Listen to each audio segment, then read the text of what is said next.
जी हाँ दोस्तों, नमस्कार। तो सबसे पहले मैं अपने सभी विद्वान साथियों को, विषय बहनों को, सभी प्रिय विद्यार्थीगण को जो हमारे कॉम्पिटिटिव एग्जाम की तैयारी कर रहे होंगे, सभी मित्रों को जितेंद्र क्लासेस की इस ऑनलाइन कक्षा की तरफ से और मैं अपनी तरफ से आप सभी लोगों को बहुत बहुत हार्दिक अभिनंदन एवं वंदन करता हूँ। प्रिय विद्यार्थीगण, जैसे कि आप जान पा रहे होंगे कि जो आने वाली वैकेंसी है, जैसे यूपी पुलिस की वैकेंसी होगी, यूपी ट्रिपल-एससी की होगी, टेट की वैकेंसियाँ होंगी, उसी को आधार मानते हुए हमारा हिंदी ग्रामर का समस्त बिंदु चल रहा है और विद्यार्थीगण समस्त बिंदु पढ़ भी चुका है। याद रखना, लिटरेचर में यदि हम बात करें रस, छंद, अलंकार, हम बात करें विकारी शब्द, संज्ञा, सर्वनाम, विशेषण, क्रिया, उपसर्ग, प्रत्यय, अविकारी शब्द, हम बात करें वाच्य, काल वगैरह सब पढ़ चुके हैं। वर्ण, विचार, संधि वगैरह, समास वगैरह आप पढ़ सकते हो। और नए नए बिंदु के साथ यदि जुड़ना चाहते हो विद्यार्थीगण, तो नया नया प्रश्न लेकर आपका भाई, आपका दोस्त डेली अनुरोध कक्षा में आप सभी लोगों के सामने मुखातिब होता है। तो आइए जरा आज का जो हमारा बिंदु है, याद रखिएगा, जोरदार बिंदु स्टार्ट हो रहा है। आज से हमारा जो बिंदु स्टार्ट होगा, जो श्रृंखला स्टार्ट हो रही है, वर्ण विचार। तो वर्ण विचार से आज हम स्वर और व्यंजन को विस्तार से पढ़ेंगे। जब वर्ण विचार कंप्लीट हो जाएगा, उस पर हम कुछ ऑब्जेक्टिव प्रश्न देंगे, है ना। तो विद्यार्थीगण आइए आज हम बात करेंगे, जी हाँ, वर्ण विचार पर। वर्ण विचार कह सकते हैं विद्यार्थीगण, वर्णमाला कह सकते हैं। याद रखना, हमेशा और हमेशा वर्णमाला किसे कहा जाता है, थोड़ा फास्ट चलेंगे विद्यार्थीगण। वर्णों के व्यवस्थित क्रम के समूह को ही क्या कहा जाता है, वर्णमाला। और ध्यान सुना, क्या वर्णों के व्यवस्थित क्रम के समूह को ही क्या कहा जाता है, वर्णमाला कहा जाता है। क्या कहा जाता है, वर्णमाला कहा जाता है।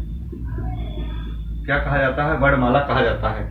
विद्यार्थीगण यदि हम इसको और आसान बनाना चाहें परिभाषा, तो याद रखना, हम बात कर सकते हैं, जैसे हम कहते हैं विद्यार्थीगण, हमारे पास एक क्या होता है, हमेशा और हमेशा धागा होता है, और उस धागे में यदि हम क्रम बाई क्रम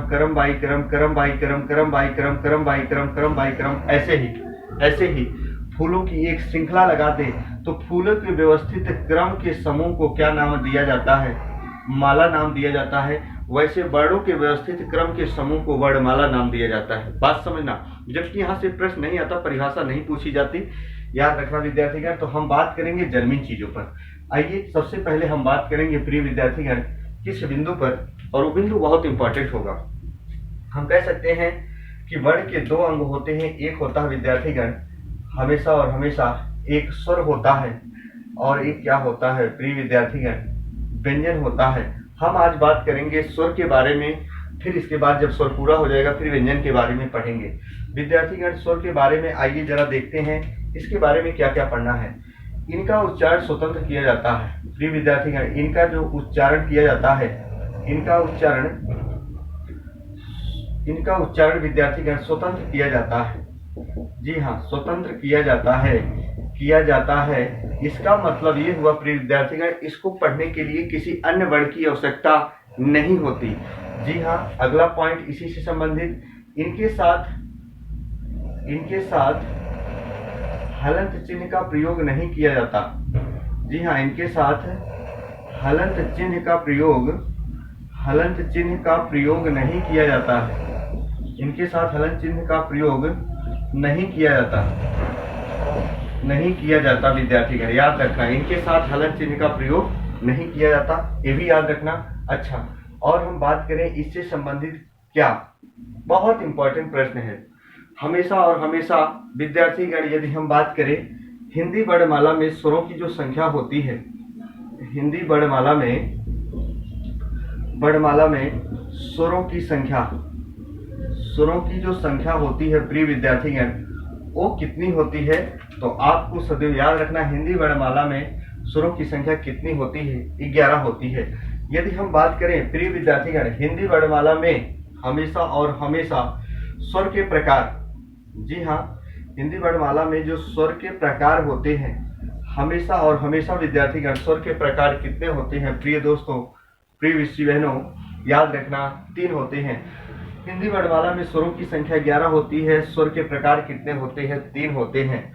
पर हम बात करें यदि उच्चारण स्थान के आधार पर, या हम बात करें उच्चारण के आधार पर स्वरों की संख्या, जी हाँ, हम बात करें विद्यार्थीगण उच्चारण के आधार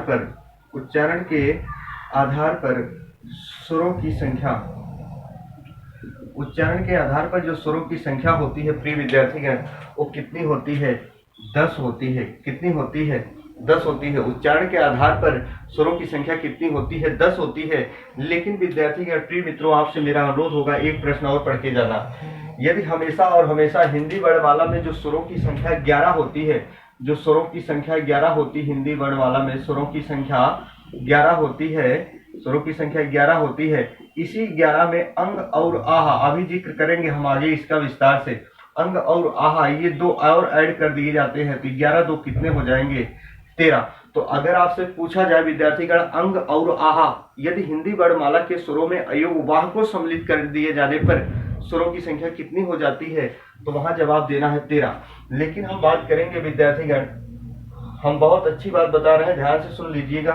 यदि बात कहे हिंदी वर्णमाला में, हिंदी वर्णमाला में स्वरों की संख्या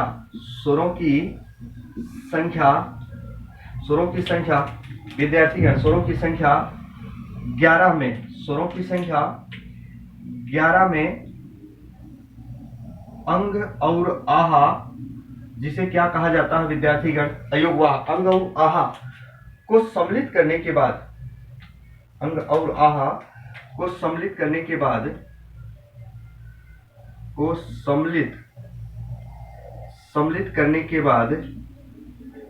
करने के बाद स्वरों की जो संख्या होगी प्रिय विद्यार्थीगण, स्वरों की जो संख्या होगी, याद रखना वो स्वरों की संख्या कितनी होगी? बहुत अच्छी बात निकल कर आई, कितनी? 13। तो हम कह सकते हैं जो ये 13 आया ना, तो याद रखना मूल भाषा किसे कहा जाता है? संस्कृत विद्यार्थीगण। मूल भाषा किसे कहा जाता है? संस्कृत में स्वरों की संख्या प्रिय दोस्तों हमेशा और हमेशा कितनी होती है? 13 होती है। बहुत ध्यान से सुनना, बहुत अच्छी बात बता रहा हूं। आज इससे संबंधित हर विस्तार पर चर्चा करेंगे, हर बिंदु पर। तो मूल भाषा यानी संस्कृत में स्वरों की संख्या कितनी होती है? 13 होती है। हिंदी व्याकरण में स्वरों की संख्या कितनी होती है? 11 होती है। स्वर के प्रकार 3 होते हैं, मात्रा की संख्या 10 होती है विद्यार्थीगण, और मात्रा के प्रकार 3 होते हैं वो भी बता रहे हैं। लेकिन अगर पूछे उच्चारण के आधार पर स्वरों की संख्या कितनी होती है, तो 10 बताना। आइए और कुछ बिंदु देख लेते हैं। अगर आपके एग्जाम की घड़ी होगी विद्यार्थीगण और उसमें आ जाए मात्रा की संख्या कितनी होती है, तो मात्रा की संख्या कितनी होती है? 10 होती है। लेकिन मात्रा के जो प्रकार होते हैं वो कितने होते हैं? 3 होते हैं। यानी स्वर की संख्या 11 होती है, स्वर के प्रकार 3 होते हैं, मात्रा की संख्या 10 होती है, मात्रा के प्रकार कितने होते हैं? 3 होते हैं। जी हाँ, बहुत ध्यान सुनना। जैसे मैंने कहा यहाँ लिखा, और इस बिंदु को एक बार और देख लेना। मात्रा की जो संख्या होती है 10, मात्रा के प्रकार 3, स्वरों की संख्या विद्यार्थीगण कितनी होती है? 11 होती है। लेकिन स्वर के जो प्रकार होते हैं वो कितने होते हैं? 3 होते हैं। एक बार इसका स्क्रीनशॉट लीजिए, आगे हम विस्तार से चर्चा कर पाए।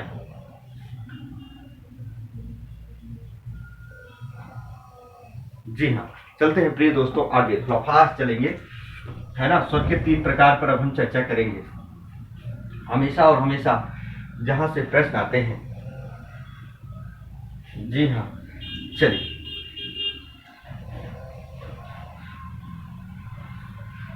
विद्यार्थीगण, हम बात करेंगे स्वर पर। और आप जानते हो जो स्वर के प्रकार होते हैं, स्वर के प्रकार 3 होते हैं। पहला होता है विद्यार्थीगण हर्ष स्वर। जी हाँ, दूसरा क्या होता है विद्यार्थीगण? दीर्घ स्वर। और तीसरा क्या होता है विद्यार्थीगण? प्लुत स्वर होता है। जहां से एग्जाम में प्रश्न आएंगे उसी बिंदु पर हम आपसी वार्तालाप करेंगे। पहला होता है हर्ष स्वर, दूसरा होता है दीर्घ स्वर, तीसरा होता है प्लुत स्वर। हर्ष का मतलब क्या होता है विद्यार्थीगण? छोटा। दीर्घ का मतलब क्या होता है विद्यार्थीगण? बड़ा। दीर्घ का मतलब क्या होता है? बड़ा। हर्ष का मतलब ये भी हम कह सकते हैं लघु, और दीर्घ का मतलब क्या कह सकते हैं? गुरु। और याद रखना जो प्लुत स्वर होता है विद्यार्थीगण हमेशा और हमेशा हम कह सकते हैं सबसे बड़ा। जी हाँ, बहुत ध्यान से सुना, क्या मैंने कहा? सबसे बड़ा। इसका मतलब क्या है? हर्ष स्वर का दूसरा नाम क्या होता है? मूल स्वर होता है। मूल का मतलब होता है छोटा। विद्यार्थीगण अब यहाँ से कुछ प्रश्न पनपेंगे और उस प्रश्न को आपको अपने मानस पटल में जड़वित और स्तंभित कर लेना है।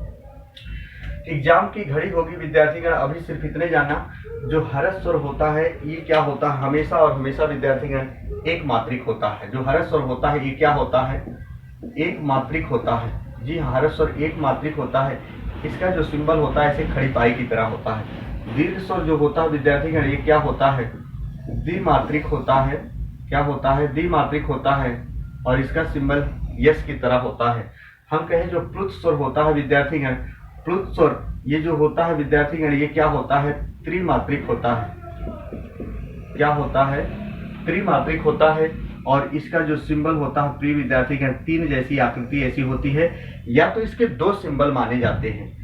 3 बार ऐसे यस यस कर देगा यानी ऐसी आकृति, यानी जब हम दीर्घ स्वर को 2 से अधिक बार उच्चारण करते हैं तो वो प्लुत स्वर में पहुंच जाता है। ये भी इसका सिंबल होता है, ये भी इसका सिंबल होता है। बात समझना।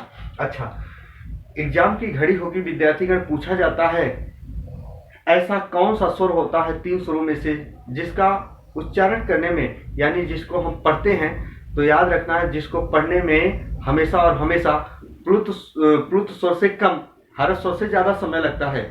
यह परिभाषा को घुमा देगा, आपसे पूछेगा ऐसा कौन सा स्वर होता है तीनों में से जिसका उच्चारण करने में हर्ष स्वर से ज्यादा तथा प्लुत स्वर से कम समय लगता है, तो याद रखना वो दीर्घ स्वर होता है। पहले हम एक चीज बता दे रहे हैं, यहाँ इन बिंदु पर चर्चा कर लेते हैं।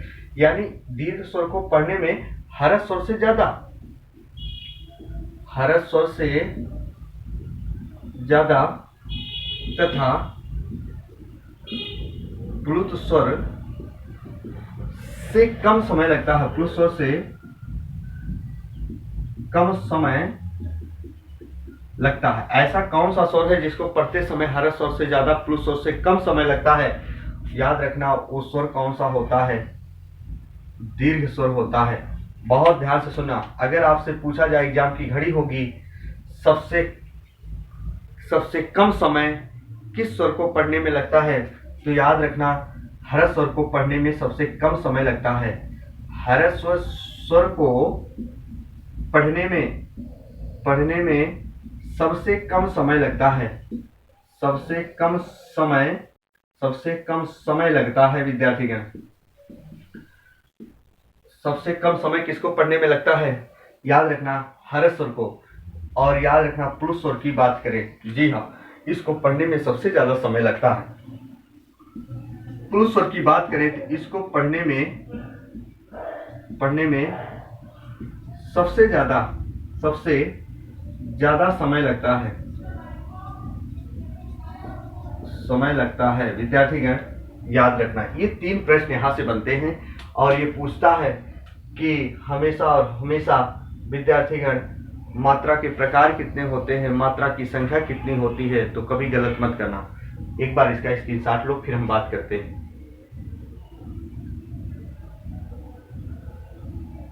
जी हाँ, चल अगले प्रश्न पर चलते हैं प्रिय विद्यार्थीगण। अब हम बात करेंगे स्वर पर, बात कर लेते हैं। पहले हम बात करेंगे हर्ष स्वर पर और उससे संबंधित जो प्रश्न आते हैं। जी हाँ, थोड़ा फास्ट देखेंगे और एग्जाम की घड़ी तक आपका सिलेबस भी पूरा हो जाएगा, परेशान होने की जरूरत नहीं। विद्यार्थीगण हम बात करेंगे पहले हर्ष स्वर। जी हाँ, हर्ष स्वर पर अब जरा देखो, हर्ष स्वर जो होता है इसकी संख्या कितनी होती है? 4 होती है। इसकी संख्या कितनी होती है? इसकी संख्या विद्यार्थीगण कितनी होती है? 4 होती है। और 4 में से इसकी जो संख्या होती है अ ई उ ई, अ ई उ और क्या होता है विद्यार्थीगण? री होता है। अब देखते चलो, जो स्वर होते हैं विद्यार्थीगण, इनका उच्चारण, जो स्वर होते हैं इसका प्रयोग संयुक्त रूप से व्यंजन के साथ होता है। बहुत ध्यान सुना, स्वर का प्रयोग किसके साथ होता है? संयुक्त रूप से व्यंजन के साथ। लेकिन इन स्वरों का प्रयोग संयुक्त रूप से यदि जिस व्यंजन के साथ किया जाएगा उसकी मात्रा 1 मानी जाएगी। जी हाँ, उसकी मात्रा कितनी मानी जाएगी? 1।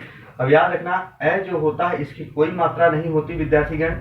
इसे केंद्रीय या मध्य स्वर कहा जाता है। इसे केंद्रीय या कौन सा स्वर कहा जाता है? मध्य स्वर कहा जाता है। याद रखना, या हम कह सकते हैं इसे उदासीन स्वर भी कहा जाता है। उदासीन स्वर भी कहा जाता है, जिसका सिंबल ये होता है योजक चिन्ह की तरह। हम कहें विद्यार्थीगण इसकी कोई मात्रा नहीं होती है, और याद रखना छोटी ई की जो मात्रा ऊ की और री की, इनकी मात्रा एक एक होती है, एक होती है हमेशा और हमेशा। याद रखना, आपसे पूछा जाए हरस स्वर पर कितनी मात्रा होती है, तो हरस स्वर पर एक के ऊपर कितनी मात्रा लगेगी, एक लगेगी। लेकिन हरस स्वर में कुल कितनी मात्रा होती है, तो याद रखना हरस स्वर में कुल कितनी मात्रा होती है, हरस स्वर में कुल कितनी मात्रा होती है। तो ये प्रश्न यदि आ जाए तो हरस स्वर में कुल कितनी मात्रा होती है, कुल गिन लो। 4 तो होती है इनकी संख्या, पर एक की मात्रा नहीं होती, तो मात्रा बची कितनी, हरस स्वर में कुल कितनी मात्रा होती है, 3 होती है। अब हम बता रहे हैं इनसे संबंधित उदाहरण प्रिय विद्यार्थीगण, वीडियो पूरा देखिएगा तभी समझ पाओगे। जैसे मैंने लिखा विद्यार्थीगण नाइक, नाइक, बहुत ध्यान से सुना, मैंने लिखा नाइक। अब ये प्रश्न देखो, यहाँ दीर्घ है, तो दीर्घ की जो मात्रा होगी वो कितनी होगी, डबल होगी। और ये जो छोटी ई की मात्रा यहाँ देखो, ये देखो एक होगी, और का पे कितनी मात्रा होगी, एक होगी। तो समझना, कोई भी प्रश्न हो, जैसे मैंने लिखा विद्यार्थीगण यहाँ कमल लिखा, कमल लिखा। अब कमल पे देखो कितनी मात्रा होगी, एक एक एक, यानी कितनी मात्रा होगी, 3 मात्रा होगी। अब आप समझ चुके होंगे विद्यार्थीगण, हमेशा और हमेशा इनका प्रयोग संयुक्त रूप से व्यंजन के साथ होता है, लेकिन इनका प्रयोग जहां होगा उसकी मात्रा कितनी मानी जाएगी, 1 मानी जाएगी। आइए हम बात करते हैं विद्यार्थीगण दीर्घ स्वर पर। एक बार इसका स्क्रीनशॉट लो प्रिय विद्यार्थीगण, फिर हम आगे चले। चल,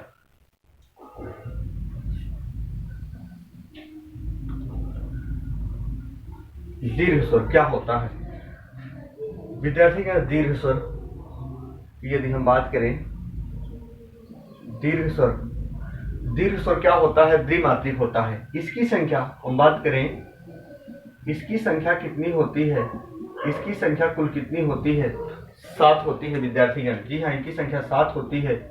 और वो 7 कौन कौन से हैं? दीर्घा, दीर्घी, दीर्घ उ, ए, ओ, और क्या होते हैं प्रिय विद्यार्थीगण, औ होते हैं। जी हाँ, इनकी संख्या कितनी होती है, 7 होती है। अब इनकी जो मात्रा मानी जाती है विद्यार्थीगण, 2 मानी जाती है। कितनी मानी जाती है? 2 मानी जाती है। अब आपसे पूछे हमेशा और हमेशा कोई कि दीर्घ स्वर में कुल कितनी मात्रा होती है, तो दीर्घ स्वर होते हैं कितने? 7 होते हैं। कुल मात्रा पूछे तो याद रखना 7 इंटू यानी मल्टीप्लाई 2 करोगे तो रिजल्ट जो शो होगा कितना होगा? 14। लेकिन पूछे दीर्घ स्वर पर कितनी मात्रा होती है, दीर्घ स्वर पर यानी उसके ऊपर, तो दीर्घ स्वर पर कितनी मात्रा होती है? 2। एक के ऊपर कितनी मात्रा होगी? 2 ये तो होगी। बात ध्यान से सुनना। अच्छा, आइए आपसे पूछा जाएगा दीर्घ स्वर में कुल कितने संयुक्त स्वर होते हैं, तो ये पॉइंट बहुत इंपॉर्टेंट है। जी हाँ, दीर्घ स्वर में कुल 4 संयुक्त स्वर होते हैं। 4 संयुक्त स्वर होते हैं। दीर्घ स्वर में कुल कितने संयुक्त स्वर होते हैं प्रिय विद्यार्थीगण? याद रखना 4 संयुक्त स्वर होते हैं, और वो चारों संयुक्त स्वर यही हैं। बहुत ध्यान से सुनना, चारों संयुक्त स्वर यही हैं। ए, जी हाँ, ए, ओ, और क्या होता है प्रिय विद्यार्थीगण? औ। यही होते हैं 4 संयुक्त स्वर। अब इनका निर्माण किससे होता है, तो याद रखना प्रिय विद्यार्थीगण, प्रिय दोस्तों, जो ए होता है इसका निर्माण होता है, यदि आ का मेल हम ई या ई से कर दें तो हमेशा ए होता है। हम यदि बात करें एक ऐ की, तो ऐ का निर्माण हमेशा और हमेशा यदि आ का मेल ही ए या ऐ से कर दें तो क्या होता है विद्यार्थीगण? ऐ होता है। देखो ध्यान से। फिर हम बात करें यदि ओ की, विद्यार्थीगण बहुत ध्यान से सुना, यदि ओ का निर्माण करें हम, ओ का निर्माण कैसे होता है, तो हमेशा और हमेशा यदि आ का मेल उ या उ से कर दें तो किसका निर्माण होता है? ओ का। प्रिय विद्यार्थीगण, औ की बात करें तो हमेशा और हमेशा आ का मेल यदि ओ या औ से कर दें, ओ या औ से कर दें तो क्या होता है? औ का निर्माण हो जाता है। इसका एक बार स्क्रीनशॉट लीजिए विद्यार्थीगण, ताकि हम आगे चर्चा कर पाए।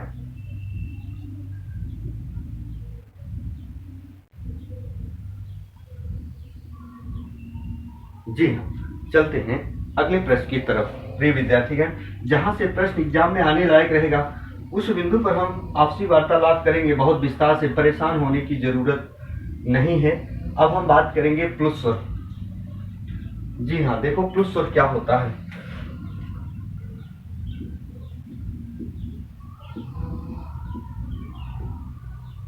प्लुस स्वर, विद्यार्थीगण ध्यान से सुना, प्लुस स्वर क्या होता है। याद रखना, प्लुस स्वर उसे कहा जाता है विद्यार्थीगण हमेशा और हमेशा, ये क्या होते हैं, त्रिमात्रिक होते हैं। हमेशा और हमेशा याद रखना, प्लुस स्वर उसी को कहा जाता है विद्यार्थीगण जहां ध्वनियों का उच्चारण काफी लंबे समय तक हो। किसी भी चीज को पढ़ें हम, वहां काफी लंबा समय लगे, यानी इसको पढ़ने में सबसे ज्यादा समय लगता है, आपको पता है। यानी जो प्लुस स्वर होता है विद्यार्थीगण, जैसे हम बात करें, हम कहते हैं ओम, तो याद रखना ओम पढ़ने में लघु आ या हम कह सकते हैं ह्रस्व स्वर और दीर्घ स्वर से ज्यादा समय लगेगा।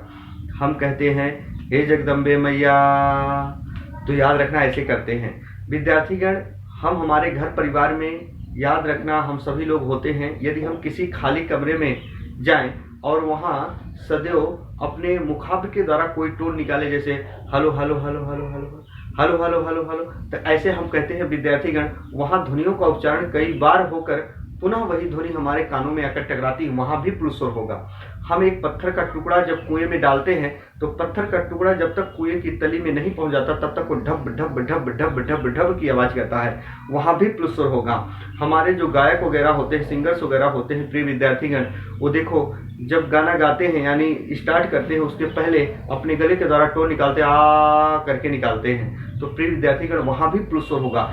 जरूरी नहीं कि आपके पाठ्य पुस्तिका में जो उदाहरण दिए गए हों वही उदाहरण आप सेम पढ़ के जाओ और आप सदैव एग्जाम में हल कर पाओ, नहीं। कभी याद रखना, आज तक इतिहास गवाह है, जो आप पढ़ के जाते हो सेम वही डिक्टो एग्जाम में नहीं आता। अरे कभी काल की बात हो गई, पर कंसेप्ट क्लियर होते हैं तो लाख उदाहरण हो आप हल कर पाते हो।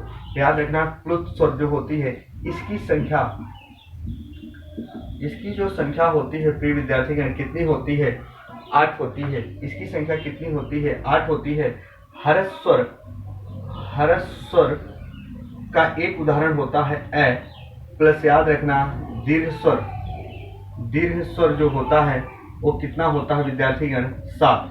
तो हमेशा और हमेशा याद रखना प्रिय दोस्तों, एक होता है ए और एक ये होता है 7। तो याद रखना टोटल वैल्यू आएगी, कितनी आएगी, 8 आएगी। प्रिय विद्यार्थीगण कितनी होगी, 8 होगी। और मूल भाषा में प्लुस स्वरों की संख्या 9 होती क्योंकि दीर्घ री होता है। प्रिय विद्यार्थीगण ये भी देखो, ये दीर्घ री और री, इन दोनों का प्रयोग हमारे हिंदी भाषा में नहीं यूज होता है। हिंदी व्याकरण में इसका प्रयोग मूल भाषा यानी संस्कृत में होता है। कहाँ होता है प्रिय विद्यार्थीगण, संस्कृत में होता है, बात समझ लेना। तो प्लुस स्वरों की संख्या कितनी होती है विद्यार्थीगण, 8 होती है।